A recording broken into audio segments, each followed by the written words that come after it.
আসসালামু আলাইকুম। Happy tummy by মোহসানা চ্যানেলে আপনাদের সবাইকে স্বাগতম। সবাই কেমন আছেন? আমি আলহামদুলিল্লাহ ভালো আছি। সকালে বাবুদের জন্য একটু খিচুড়ি করে নিলাম। এখানে খিচুড়ির জন্য আমি ভাতের চাল, 2 ধরনের ডাল, আমি মুগ ডাল এবং মসুরের ডাল নিয়েছি।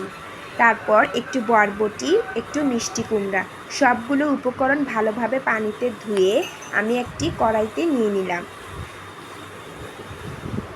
নেওয়ার পর আমি এখানে একটু হলুদ গুঁড়ো, একটু গোলমরিচের গুঁড়ো, পরিমাণ মতো তেল, পানি, স্বাদ মতো লবণ সব কিছু দিয়ে চুলায় বসিয়ে দিব। সব কিছু দেওয়ার পর একটু ভালো করে নেড়ে নিব। ঢাকনা দিয়ে দিব। এই খিচুড়িটা বাচ্চারা খুব পছন্দ করে, আর বাচ্চাদের স্বাস্থ্যের জন্য এটি খুব ভালো। একটি ঘুটনির সাহায্যে আমি কিছুটা ঘুটে তারপর একটি ডিম ভেঙে দিব। ডিমটি দেওয়ার পর ভালোভাবে ঘুটে নিব।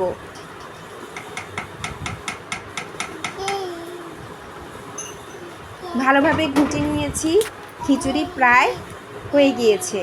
আজকে দুপুরে রান্না করব ডাল দিয়ে ডিম ভুনা এবং চিংড়ি মাছ দিয়ে ধুন্দুল তরকারি।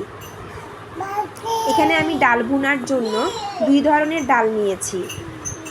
ডাল ভালো করে ধুয়ে আমি এখানে কিছুটা রসুন, কিছুটা পেঁয়াজ, টমেটো, 1 টেবিল চামচ হলুদ গুঁড়া, 1/2 টেবিল চামচ মরিচ গুঁড়া, 1/2 টেবিল চামচ জিরা গুঁড়া, 1/2 টেবিল চামচ ধনিয়া গুঁড়া, স্বাদ মতো লবণ এবং পরিমাণ মতো তেল, পানি দিয়ে সবগুলো উপকরণ ভালো করে মিক্স করে হাত দিয়ে মেখে চুলায় বসিয়ে দিব।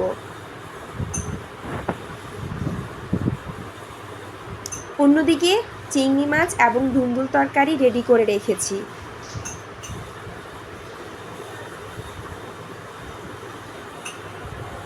ডাল হচ্ছে, আর আরেক পাশে আমি সবজি তরকারি বসিয়ে দিব। একটি কড়াইতে তেল নিয়ে পেঁয়াজ ভেজে নিচ্ছি। পেঁয়াজ একটু ভেজে আমি 1 টেবিল চামচ আদা রসুন বাটা দিয়ে দিব। ডাল ভুনা হচ্ছে। আদা রসুন বাটা দেওয়ার পরে আমি একটু ভালো করে ভেজে নিব।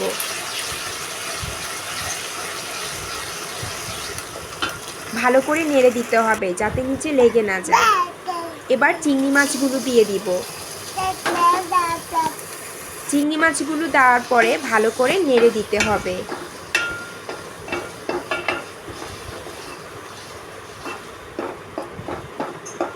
ভালো করে নেড়ে দিয়েছি। এদিকে ডাল ভুনাটাও নেড়ে দিচ্ছি।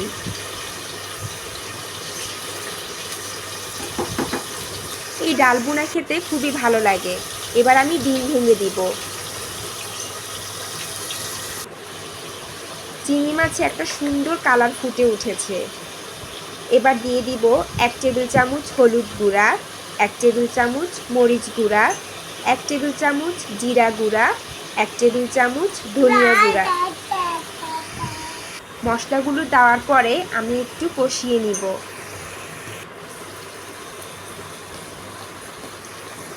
এই সবজিটা খেতে খুবই মজার এবং সুস্বাদু।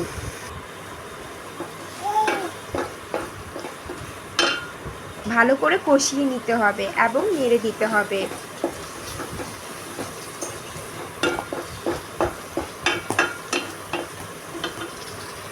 এদিকে আমার ডাল ভুনা প্রায় শেষের দিকে।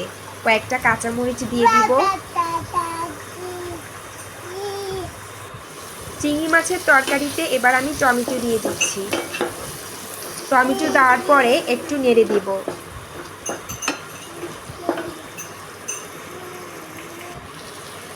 চিংড়ি মাছ ভালো করে কষানো হয়ে গিয়েছে। এবার আমি সবজিগুলো দিয়ে দিচ্ছি।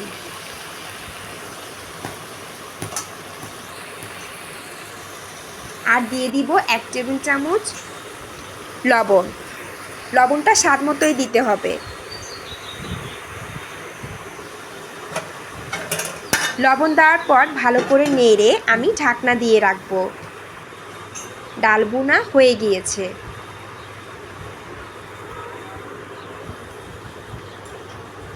প্রতিদিনের মতো আজকেও ভেজা কাপড়গুলো নেড়ে দিব। আজকে আর ছাদে যাব না, বারান্দায় নেড়ে দিব। ঢাকনা সরিয়ে সবজিটা নেড়ে দিচ্ছি। সবজিটা ভালো করে কষাতে হবে।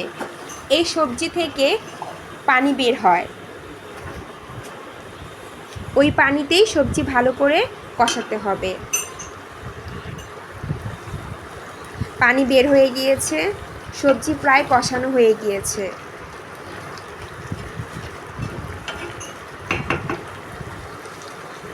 সবজি কষানো হলে এবার আমি কিছুটা ঝোলের জন্য পানি দিয়ে দিব।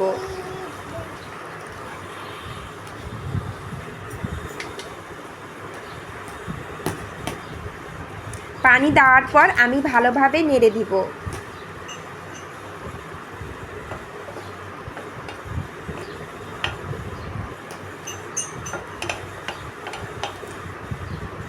নেড়ে দিয়েছি।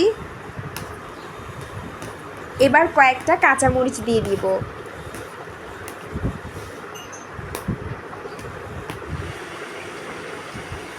সবজিও প্রায় শেষের দিকে।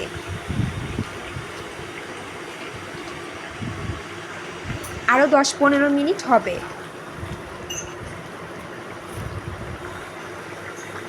কাঁচামরিচ দেওয়ার পরে একটু নেড়ে দিচ্ছি। আর এই ফাঁকে আমি আমার সোফাগুলো মুছে নিচ্ছি। প্রতিদিন মোছা সম্ভব হয় না, তাই একদিন পর কিংবা 2 দিন পর পর মোছার চেষ্টা করি। বাচ্চার ঘর অনেক ময়লা হয়। এই তো মোছা শেষ।